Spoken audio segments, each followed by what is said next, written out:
Even when people thought Poland wasn't doing well, it surprised everyone by becoming a big success in Europe. How did Poland go from being seen as dull and poor to a major European success story?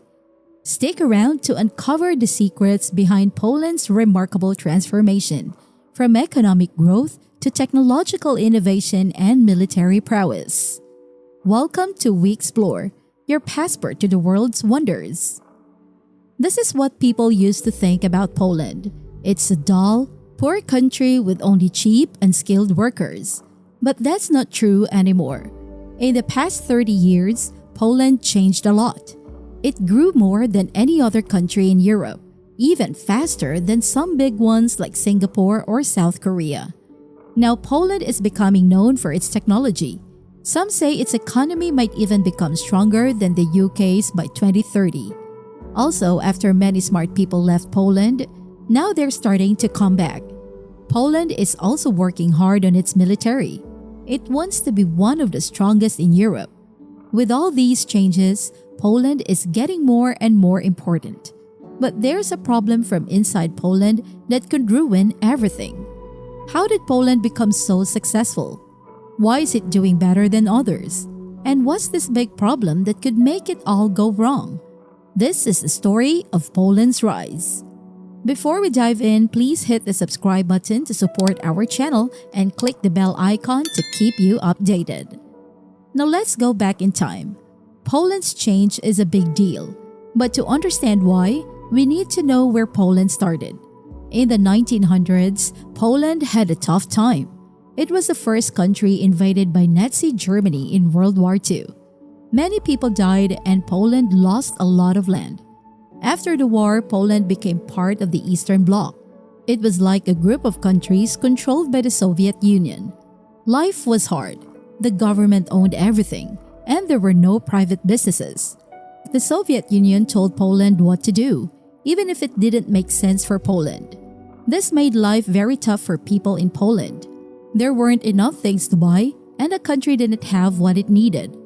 When communism ended in 1989 and Poland became free, it was one of Europe's poorest countries. Its roads, buildings, and services didn't work well, and people didn't know much about doing business in a free market. People earned way less than in Germany, and prices were rising very fast. It didn't seem like Poland would succeed, but fast forward 30 years, and Poland became a big success story. How did that happen? Well, starting in 1992, Poland started growing and didn't stop for almost 30 years. Not many countries can do that. Usually, when a country finds a good way to grow, it sticks with it, even if it stops working well. But Poland did things differently.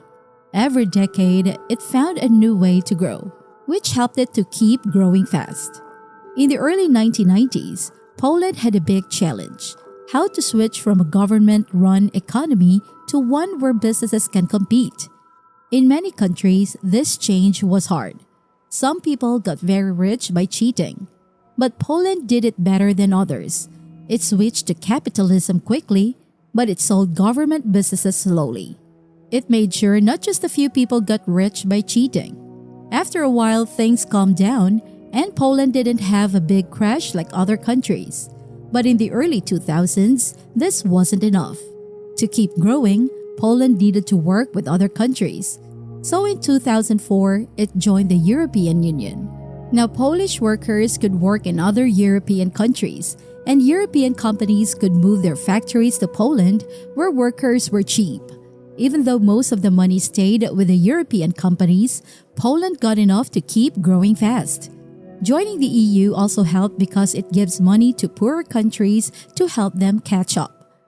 After joining the European Union, Poland got a lot of money to improve things like roads and universities.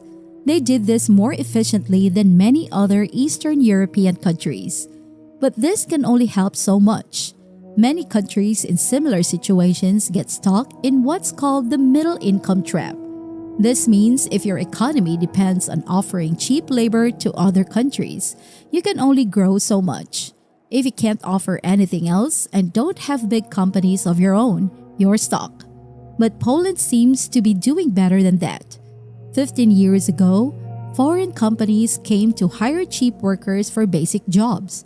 But now they come because Poland has lots of talented engineers. Companies like Google are setting up research centers here. Still, compared to Western Europe, Poland is not very rich. But the growth has been impressive and has helped many people. Wages went up a lot, and there's not much inequality. Poland is also getting noticed for its military. It has good reasons to worry because it's between Germany and Russia, and it's been invaded many times. Even though Poland is in NATO now, it still worries about its safety. While other European countries were cutting down their military, Poland kept spending a lot. After Russia invaded Ukraine, Poland decided to spend even more. They want to have the most powerful military in Europe. They plan to double the size of their army, buy lots of tanks and jets, and spend more money on their military than any other NATO country. This is a big change and shows how serious Poland is about protecting itself. Now, what Poland has done so far is impressive, and what it plans to do is even more so. But it's still unclear if everything will go as planned. Despite its successes, there are some big risks that could ruin all of Poland's progress, and not everyone is confident about Poland's future. For a long time, people worried most about the population. Around 500,000 people left Poland in the last 30 years. But lately, things seem to be getting better. More Poles and people with Polish roots from other countries are coming back, and Poland has welcomed over 1.5 million Ukrainian refugees. This is good for Poland's population. But there are still two big risks. First, even though Poland has grown a lot, it hasn't completely avoided a problem called the middle income trap. It still depends a lot on money from other countries. Tech centers in Warsaw, for example, are mostly set up by foreign companies, not Polish ones. While this creates jobs and helps the economy, most of the money goes back to those foreign companies. To become a big player, Poland needs its own big companies in important industries, but it doesn't have many of those yet. The second big risk is different. It's about something we haven't talked about yet. Poland is deeply divided, almost like there are two different countries within it. One that's more liberal and forward-thinking, and another that's more conservative and religious. This division is similar to what we see in the US. The problem is, these two sides are having a hard time getting along. Surveys show that they don't trust each other. They don't like hearing different opinions, and they're not willing to compromise. For years, the conservative government has been criticized by the liberal opposition for bending the rules to stay in power. This has caused tension with the European Union, which might stop giving Poland money if it doesn't follow the rules. But no matter which side you support, this conflict is bad for everyone in Poland. The country needs both groups to work together, and it needs the support of the EU to be truly successful. If Poland can't do that, its progress might come to an end before it really gets started. In the past 3 decades, Poland has transformed significantly, emerging as a robust economy with a growing influence in European and global affairs.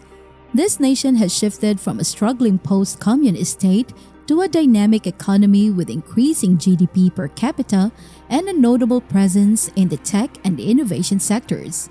Strategic investments have attracted global tech giants and fostered a thriving startup scene, while enhancements in military capabilities reflect Poland's foresight in ensuring national security amid regional tensions. Poland's journey from economic and political challenges to becoming a key player in Europe is impressive, demonstrating that progress is achievable with the right policies and a focus on adaptation. However, the nation faces challenges ahead, including the middle-income trap and internal political divisions that could hinder future growth and stability. To sustain its development, Poland needs to reduce its dependency on foreign capital and encourage collaboration and compromise within its diverse political landscape, ensuring a balanced path forward for all its citizens. And that concludes our journey through Poland's remarkable rise. What do you think is the key to Poland's success? Share your thoughts in the comments below. Don't forget to subscribe to our YouTube channel for more insightful content like this. Thanks for watching, and until next time, stay curious.